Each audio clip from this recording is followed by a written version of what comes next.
Saya itu Ustaz Felix, selain menghafal Al-Quran juga, saya menghafal dari kitab-kitab lain. Seperti Bible juga saya menghafal. Ya, dan saya dari sejak masuk kelas 1 aliyah.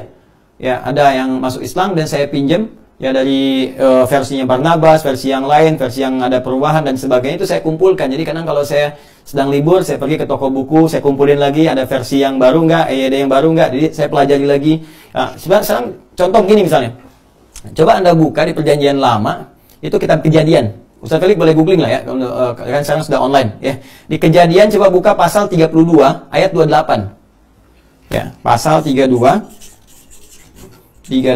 ayat 28. Ya. Kitabnya Kejadian. Kitab Kejadian. Ya. Ada, maka orang itu berkata, boleh bantu saya di situ? Namamu tidak akan disebutkan lagi Yakub tapi Israel. Ini dia. Belum selesai itu. Namamu tidak akan disebutkan lagi Yakub tapi Israel, ya. Sebab engkau telah bergumul melawan itu dia. Iya, sebab engkau telah bergumul melawan Allah dan manusia. Dan kau menang, itu persoalannya. Ya. Wah, ini yang paling bahaya nih. Jadi diantaranya apa? Ini juga yang paling kita sulit terima nih. Ya, ini saya mohon izin ya teman, ini argumentasi ilmiah ya. Jadi kita sedang belajar untuk mengkomparasikan. Nanti kalau keberatan kita bisa diskusi, ya. Jadi kita bisa biasakan masuk ke ranah ilmiah. Seperti orang tua kita dulu diskusi. Jadi bukan memotong ya. Kalau memotong nanti jadi saling serang.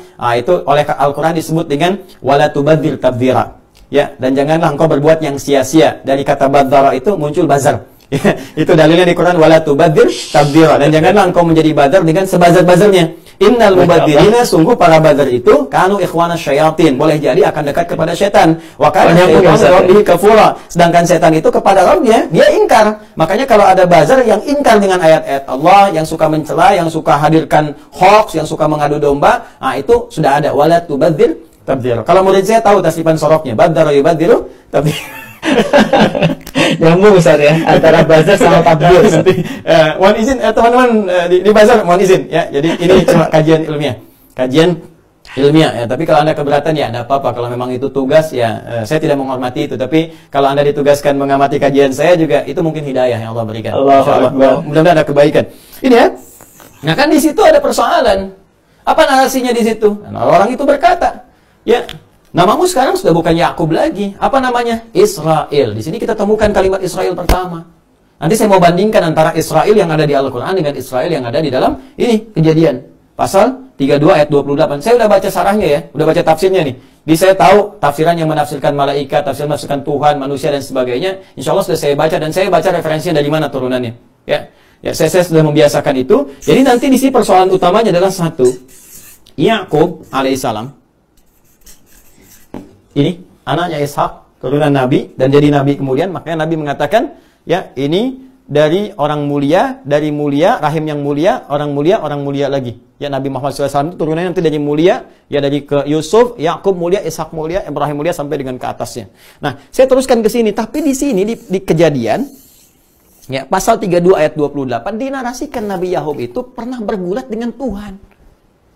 Anda bisa bayangkan nggak? Jadi Smackdown itu bukan sekarang aja, dulu sudah ada gitu. Ini persoalan, dan Tuhan di Smackdown oleh Yakub. Ini persoalannya, dikalahkan. Jadi dalam gulat itu Tuhan kalah, Allah kalah katanya sama Yakub. Manusia juga kalah. Karena kalah itulah kemudian ya Yakub dinobatkan menjadi yang paling kuat pada masa itu, disebutnya dengan Israel. Jadi ganti nama, jangan Yakub, Israel, untuk menunjukkan kekuatan. Ya jangankan manusia, Tuhan aja kalah.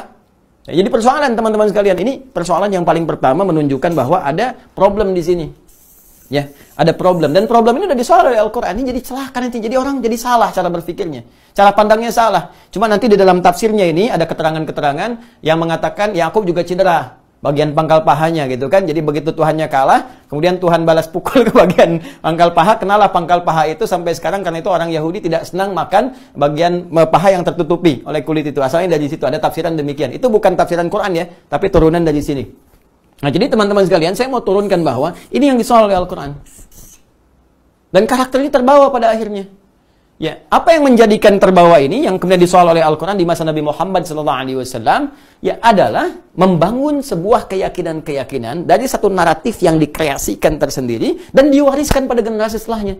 Di Tauratnya kemudian ditepikan, muncullah Talmud, muncul turunan-turunan lain, itu diwariskan.